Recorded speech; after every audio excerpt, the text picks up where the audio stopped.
کروں گی۔ روزہ صبح صادق سے غروب آفتاب تک کھانے پینے اور دیگر خواہشات سے رک جانے کا نام ہے۔ روزہ ایک ایسی عبادت ہے، اللہ رب العزت نے ارشاد فرمایا، یا ایھا الذین آمنوا، اے ایمان والو، کتب علیکم الصیام، تم پر روزے فرض کیے گئے، کما کتب علی الذین من قبلکم، جیسے تم سے پہلے لوگوں پہ فرض کیے گئے۔ مقصد کیا ہے؟ لعلکم تتقون، تاکہ تمہیں پرہیزگاری نصیب ہو جائے، تقوی نصیب ہو جائے، تم متقی بن جاؤ۔ اللہ تعالیٰ ماہ رمضان کے بارے میں ارشاد فرماتا ہے، فمن شہد منکم الشہر فلیصم، جو تم میں سے کوئی اس رمضان کو پائے اس کو چاہیے کہ وہ روزہ رکھے۔ روزے کے بارے میں آقا علیہ الصلوۃ والسلام نے ارشاد فرمایا، الصوم جنۃ من النار، روزہ جہنم کی آگ سے بچنے کے لیے ایک ڈھال ہے۔ گرامی حضرات، روزے کے بے شمار مقاصد ہیں، لیکن بنیادی مقصد تقوی ہے۔ تقوی دل کی اس کیفیت کا نام ہے جو انسان کو تمام برائیوں سے روک دیتی ہے۔ گویا کہ آقا علیہ الصلوۃ والسلام نے صحابہ کے درمیان تقوی بیان کرتے ہوئے ایسے اشارہ فرمایا دل کی طرف، فرمایا تقوی یہاں ہے، یعنی یہ دل کی کیفیت ہے، ایسی کیفیت جو انسان کو بہت سی برائیوں سے روک دے۔ روزے میں انسان ضبط نفس کرتا ہے، سیلف کنٹرول رکھتا ہے، اپنے آپ کو خواہشات پر قابو پانے کی صلاحیت پیدا کر لیتا ہے۔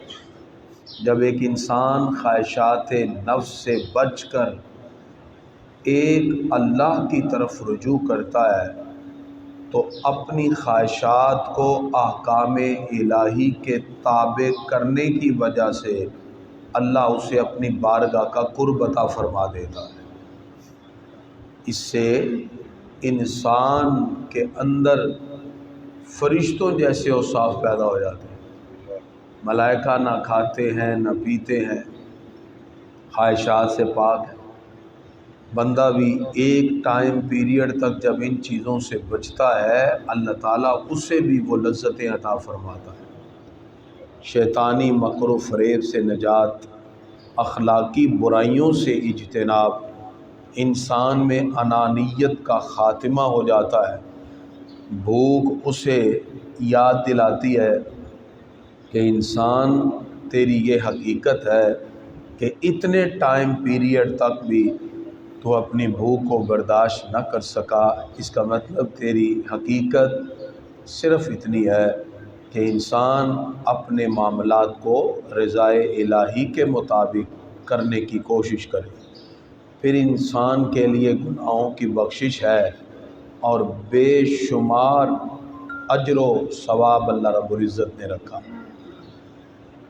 روزے کے جہاں انفرادی فوائد ہیں، یہ تو یوزلی بینیفٹس سے جو انسان کو خود ملتے ہیں، اس کے کولیکٹیولی بینیفٹس ہیں، اجتماعی فوائد ہیں۔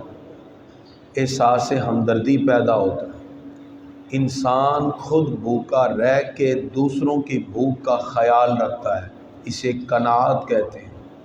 اس میں جذبہ ایثار پیدا ہوتا ہے۔ ایثار کا مطلب یہی ہے کہ وہ اپنے من میں قربانی کا، کسی کے لیے قربانی کا جذبہ رکھتا ہے، باہمی یگانگت، اور پھر انسان کے لیے بہت سے جسمانی معاملات میں صحت کے حوالے سے روزہ رکھنے سے اللہ تعالیٰ اسے یہ عظمتیں عطا فرماتا ہے۔ گویا کہ جیسے گاڑی کی ٹیوننگ آپ کچھ عرصے کے بعد کرواتے ہیں، یہ گویا کہ آپ کے جسم کی ٹیوننگ ہے۔ انسان روزہ رکھ کے بہت سی پروٹینز، بہت سے مفید بیکٹیریا اپنے اندر پاتا ہے۔ انسان فشار خون سے بچ کے بلڈ پریشر کی بہت سی بیماریوں سے بچ جاتا ہے۔ سب سے بڑھ کر اللہ اسے ذہنی اور نفسیاتی بیماریوں سے محفوظ کر دیتا ہے۔ یعنی روزہ اگر اس میں آپ ایک پلان بنا کے چلیں اپنی ڈائٹنگ کا، تو کھانے پینے کی احتیاط سے اور اللہ کی رضا اور خوشنودی حاصل کرنے سے انفرادی اور اجتماعی فوائد بھی حاصل ہوتے ہیں۔ سب سے بڑھ کے اللہ میڈیکلی بینیفٹس انسان کو جسمانی طور پر عطا فرما دیتا ہے۔ اس لیے روزے کو جہاں تک ہو سکے ہمیں ذوق اور شوق سے رکھنا چاہیے اور اس کے تمام مسائل کی تکمیل کی بھی کوشش کرنی چاہیے۔ روزے کے چند مسائل سماعت فرمائیے۔ روزے کے لیے جو فرض روزہ ہوتا ہے، ہم عموماً رات کو ہی نیت کر کے سوتے ہیں کہ صبح سحری کے لیے اٹھیں گے۔ اگر کسی کی آنکھ نہ کھلی، جیسے ہی آنکھ کھلے وہ روزے کی نیت کر لے، اس کا روزہ شروع ہو جاتا ہے، کیونکہ اس نے رات کو ہی یہ ارادہ کیا تھا کہ میں نے صبح روزے کے لیے اٹھنا ہے، لہذا یہی نیت اس کے لیے کافی ہے، اس کا روزہ شروع ہو جائے گا۔ گرامی قدرات، کچھ احتیاطی چیزیں وہ ہیں جن سے روزہ نہیں ٹوٹتا۔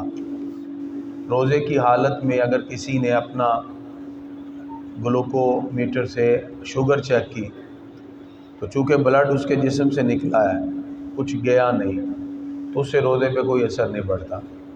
لہذا جو ڈائبٹک پیشنٹ ہیں وہ اپنے روزے کے دوران ہی خون نکال کے، اپنا بلڈ نکال کے اپنی شوگر چیک کر سکتے ہیں۔ بلڈ دینا پڑے تو بھی روزے پہ کوئی اثر نہیں، روزہ ان کا سلامت ہے۔ کسی جگہ گرد و غبار ہو تو انسان حتی الامکان وہاں سے بچے۔ اگر اس کے منہ میں گرد و غبار چلا بھی جائے تو اس سے بھی روزہ نہیں ٹوٹتا۔ اگر روزے کی حالت میں غسل فرض ہو جائے تو حتی الامکان کوشش کریں کہ پانی گلے سے نیچے نہ اترے، یعنی کلی کر لے۔ جب غسل فرض ہو جاتا ہے، اٹھے نجاست سے پاک کر کے وضو کر کے، جب آپ نے غسل کے فرائض پورے کرنے ہیں تو غرارہ کرنے کی بجائے صرف کلی کریں روزے کی حالت میں، اور ناک میں پانی زیادہ اوپر نہ چڑھائیں۔ اس کے بعد پورے جسم پہ پانی بہا کے غسل ہو گیا، پاک ہو گئے، نمازیں پڑھیں۔ اب افطاری کے بعد احتیاطاً آپ غرارہ کر لیں اور ناک میں پانی ڈال لیں احتیاطاً۔ لیکن اگر کسی شخص نے پانی منہ میں ڈال کے غرارہ کیا اور پانی نیچے اتر گیا تو روزہ ٹوٹ جائے گا۔ یہاں دو باتیں ذہن میں رکھیں، ایک ہے بھول کر کھانا پینا، ایک ہے غلطی سے کھانا پینا۔ بھول کر کھانے پینے سے روزہ نہیں ٹوٹتا، لیکن غلطی سے ٹوٹ جاتا ہے۔ غلطی یہی ہے کہ روزہ ہونا اسے یاد ہے، وضو کرتے ہوئے یا اس نے غسل کرتے ہوئے پانی ڈالا اور وہ گلے سے نیچے اتر گیا، وہ خطا ہے، اس میں روزہ ٹوٹ جاتا ہے۔ اس لیے اس میں حتی الامکان انسان کو احتیاط کرنی چاہیے۔ لہذا اب کچھ چیزیں وہ ہیں جس سے روزہ ٹوٹ جاتا ہے۔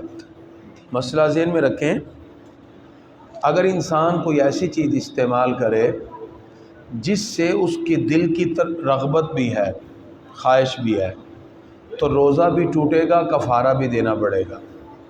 ٹھیک ہے، یہ ایک مسئلے سے ہی سارے مسئلے حل ہو جائیں گے۔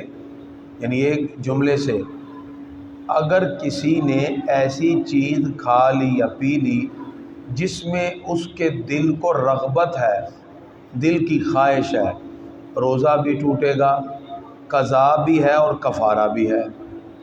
اور اگر دل کی رغبت نہ ہو، وہ چیز کھا لینے سے یا پی لینے سے روزہ تو ٹوٹتا ہے لیکن اس صورت میں صرف قضا آئے گی، کفارہ نہیں آئے گا۔ میں آپ کو مثال سے سمجھاتا ہوں۔ مثال کے طور پہ اگر کسی شخص نے پکے ہوئے گوشت کو یا چاول کو کھایا تو اس میں دل کی رغبت ہے اور جان بوجھ کے کھایا، روزہ بھی ٹوٹ گیا، قضا بھی ایک دینا پڑے گی اور کفارہ بھی ہے۔ کفارہ کا مطلب یا 60 روزے مسلسل رکھے گا، اگر اس کی طاقت نہیں تو پھر 60 مسکینوں کو پیٹ بھر کے 2 وقت کا کھانا کھلانا ہوگا، یہ کفارہ ہے اس کا۔ لیکن اگر اس نے کچا گوشت کھا لیا تو کچا گوشت سے دل کی رغبت نہیں ہے، ایسی صورت میں روزہ تو ٹوٹا لیکن قضا ہے، کفارہ نہیں۔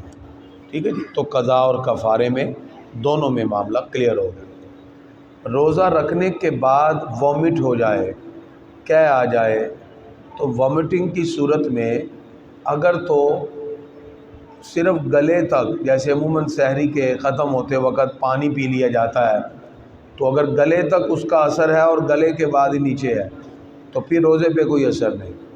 اگر وامٹ ہو گئی، قے ہو گئی اور منہ میں قے آنے کے بعد وہ لے کے جاتا ہے تو روزہ ٹوٹ جائے گا۔ ادروائز اگر اس کو وامٹنگ ہو جاتی ہے، وامٹنگ ہو گئی، اس نے اس کے بعد کلی کر لی، اس کا روزہ سلامت ہے۔ ٹھیک ہے نا، صرف ایک مسئلے میں روزہ ٹوٹے گا کہ اگر وامٹنگ کے بعد وہ، یعنی وامٹنگ آنے لگی منہ تک واپس لے جائے، یہ غلط ہے۔ وامٹنگ ہو جائے، قے کر دے، اس کے بعد کلی کر لے، اس کا روزہ سلامت ہے۔ لہذا اس بات میں غور کرنا چاہیے۔ روزے کے کچھ مکروہات ہیں، کوشش کیجئے روزے کی حالت میں ہر وہ چیز جو کسی مخلوق کو تکلیف پہنچائے اس سے بچیں۔ لہذا کسی کو گالی بکنا، بیہودہ بات کہنا، جھوٹ، چغلی، غیبت، یہ ویسے بھی منع ہے، روزے کے علاوہ بھی منع ہے، اس کو سخت گناہ کہا گیا۔ ہمارے ہاں ایک رویہ ہے کہ ہم حقوق العباد پورا کر رہے ہوتے ہیں اور حقوق اللہ پوری کر رہے ہوتے ہیں، حقوق العباد چھوڑ رہے ہوتے ہیں۔ یہ حقوق العباد میں سے ہیں، کسی کی غیبت کریں گے، چغلی کریں گے تو حدیث کے مطابق گناہ انسان کے ضائع ہو جاتے ہیں۔ مردہ بھائی کے گوشت کھانے کے برابر ہے غیبت۔ تو روزے کی حالت میں ویسے بھی اس کو سختی سے انسان اس پر کوشش کرے قابو پانے کی، تو لہذا اس سے روزہ مکروہ ہو جائے گا، ایسا عمل ہرگز نہ کیا جائے۔ بہرحال روزے کی حالت میں مسواک کی جا سکتی ہے، کوئی مکروہ نہیں۔ روزے دار وضو کرتے ہوئے کلی کرے گا، کوئی حرج نہیں۔ ایک شخص ہے، اگر اس کو کوئی پرابلم ہے تو ریشہ آئی جا رہا ہے اس کا، اگر وہ اندر چلا جاتا ہے تو کوئی حرج نہیں ہے۔ ٹھیک ہے نا، ان چیزوں سے روزہ نہیں ٹوٹتا۔ البتہ کوشش کی جائے کہ روزے کی حالت کے دوران سحری افطاری کے حوالے سے خصوصی خیال رکھا جائے ٹائم کے لحاظ سے۔ بعض لوگ بے جا روزہ چھوڑ دیتے ہیں، روزہ عذر کی وجہ سے چھوڑا جاتا ہے۔ اگر کوئی شخص سفر پہ جا رہا ہے، سفر کی لمٹ 92.50 92 کلومیٹر دور کی ہے تو وہ مسافر ہے، اب وہ چاہے تو روزہ چھوڑ سکتا ہے۔ اگر سفر میں بہت سی سہولیات جیسے آج کل ہے، ایئر کنڈیشن گاڑی ہے، جا رہے ہیں تو روزہ رکھ لیں تو کوئی حرج نہیں۔ ایسی وہ خواتین جو بچوں کو دودھ پلا رہی ہیں یا پریگننٹ ہیں، ان کو کمزوری فیل ہوتی ہے، روزہ چھوڑ سکتی ہیں۔ جتنے روزے وہ چھوڑیں گی بعد میں اتنے روزے قضا کرنا پڑیں گے۔ اسی طرح اگر مائنر سی بیماری ہے، وقتی طور پر روزہ کوئی نہیں رکھ سکتا، وہ چھوڑ دے، بعد میں ان کی قضا کرے گا۔ اور وہ شخص جو بالکل روزہ اب زندگی بھر رکھ ہی نہیں سکتا، اسے کہتے ہیں شیخ فانی، ایسا شخص اپنے روزے کے بدلے میں فدیہ دے گا۔ فدیہ تقریباً کم سے کم 170 روپے ہے، ٹھیک ہے، گندم کے لحاظ سے ایک روزے کا 170 روپے۔ اس کے علاوہ اگر کوئی زیادہ دینا چاہے تو کھجور 4.5 کلو یا جو کے لحاظ سے دے۔ لہٰذا یہ سارے کے سارے احکام کو مد نظر رکھیں، بغیر کسی عذر شرعی کے روزہ نہ ترک کریں۔ روزہ وہ عبادت ہے جو بندے کو قرب خدا بندی بھی دیتی ہے، اللہ کا خوف اور خشیت بھی دل میں پیدا ہوتا ہے، اور تقوی اور پرہیزگاری کی دولت اور نعمت بھی انسان کے دل میں پیدا ہو جاتی ہے۔ نماز کے بعد پھر ہمارا